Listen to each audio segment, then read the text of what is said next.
Bonjour, chers téléspectateurs. Nous sommes là, nous sommes là. Comme nous avons promis et nous allons revenir sur ce plateau avec un juriste digne de son nom, un juriste compétent et de partout. Et nous sommes là, vous voyez, entre les yeux, toujours. On vous appelle s'il vous plaît. Merci. Je suis juriste, étudiant, et le droit. Voilà, maître Joseph Apoule Chibola, il est étudiant, n'est-ce pas, à l'université de Lusao, sur place dans la province du Santo. Aujourd'hui, c'est une question pour nous de décortiquer, parce qu'aujourd'hui, pour la province du Santo, c'est comme vous le remarquez. On vous a dit la fois passée qu'au Santo, actuellement, le torchon est en train de brûler entre le vice-gouverneur ainsi que le ministre de l'Intérieur, celui qui fait l'intérim du gouverneur de la province.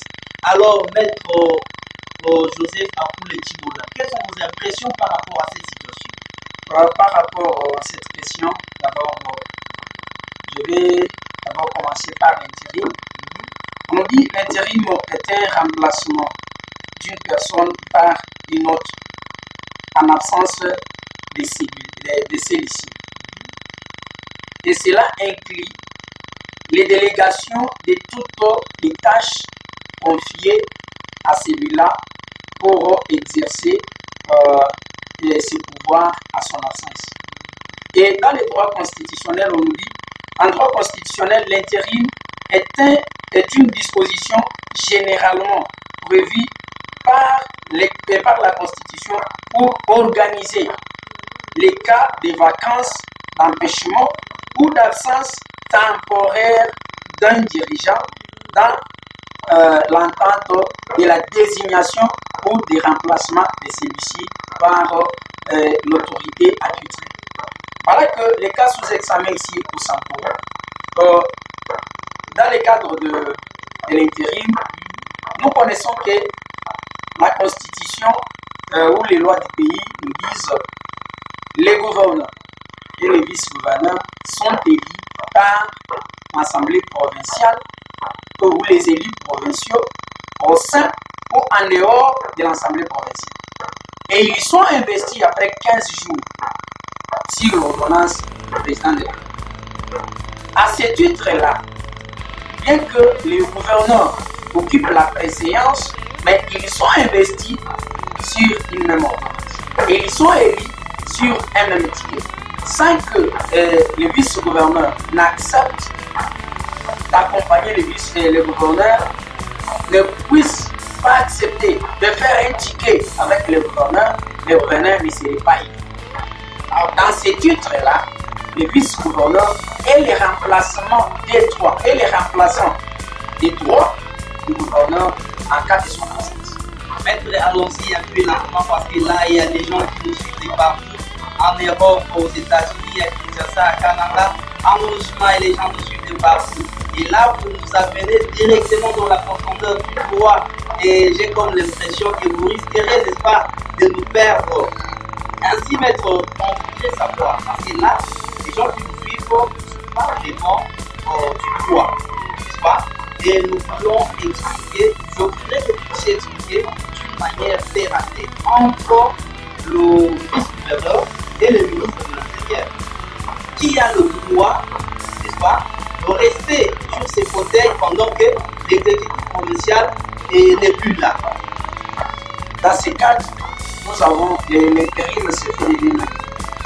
Nous avons l'intérim, l'intérimaire de fait, et l'intérimaire de droit.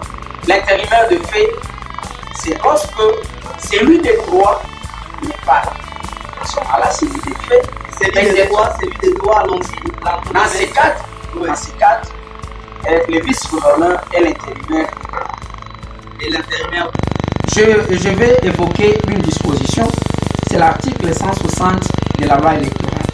On nous dit, en cas d'empêchement, en cas de révocation, en cas de décès du gouverneur, son gouvernement est réputé démissionnaire. Les cas sous examen comme le cas de notre province.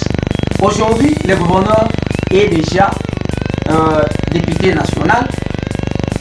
Aujourd'hui, on vient de valider son mandat au Sénat. On avait validé encore son mandat à l'Assemblée provinciale.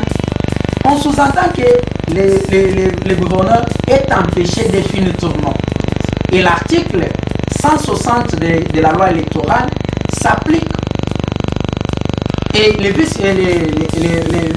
ministre de l'Intérieur est censé être démissionnaire. Et à ce titre, le vice-gouverneur étant le remplaçant du gouverneur, il doit rester à faire les affaires courantes. Intérimaire. Vous n'êtes pas gouverneur intérimaire, mais vous êtes gouverneur à l'intérim. Comprenez? Il y a des choses. Il y a des. Oui, ce sont des termes intérimaire et gouverneur à l'intérim. Ah ouais. La différence à quel niveau?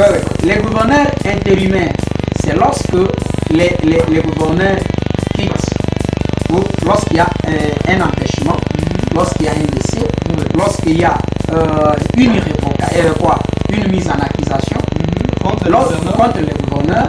En ce moment-là, les gouverneurs et les vice-gouverneurs restent le gouverneur intérimaire.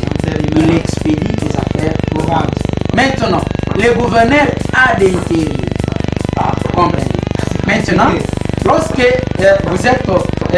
vous avez déjà exercé cette qualité-là, quand le ministre de l'Intérieur, parce qu'il y a une durée qui est donnée, qu'on accorde, le ministre de l'Intérieur, le ministre national de l'Intérieur, doit prendre pour vous sauver, à ne pas tomber dans des infractions d'excès de pouvoir, il vous désigne comme un temps, il vous attribue, il vous donne maintenant la qualité pour prendre au moins ces décisions.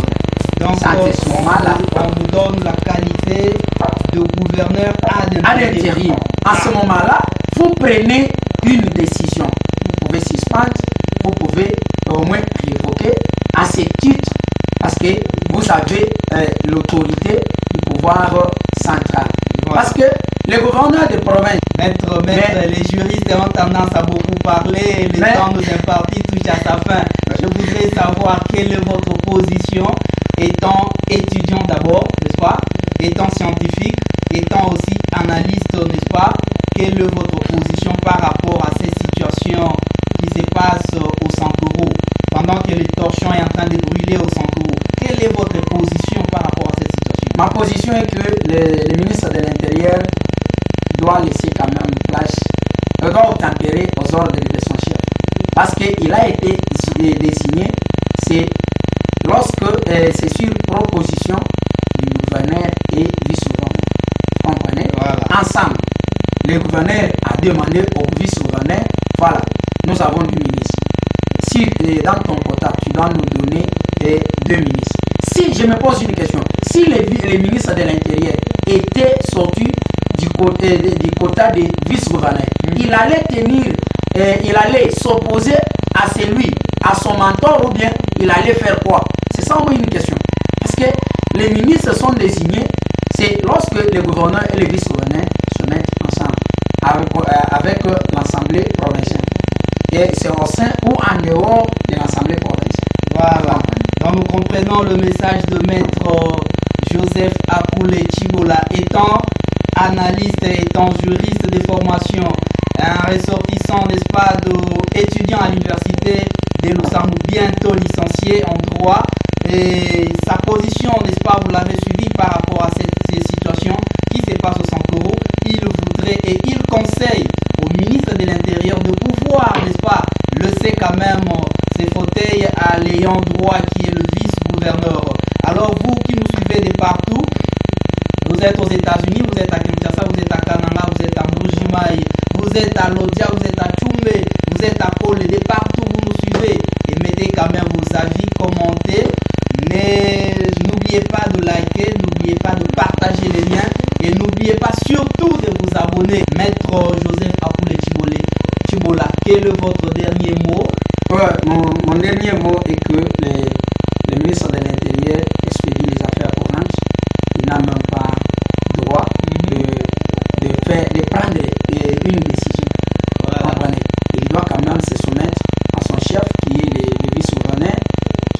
qui est en train d'assumer, de gérer la province ensemble avec le gouvernement d'une manière provisoire en attendant la remise et reprise des nouvelles autorités qui seront bientôt là établies dans notre province. En tout cas, merci beaucoup, Maître Joseph Akule Chibola.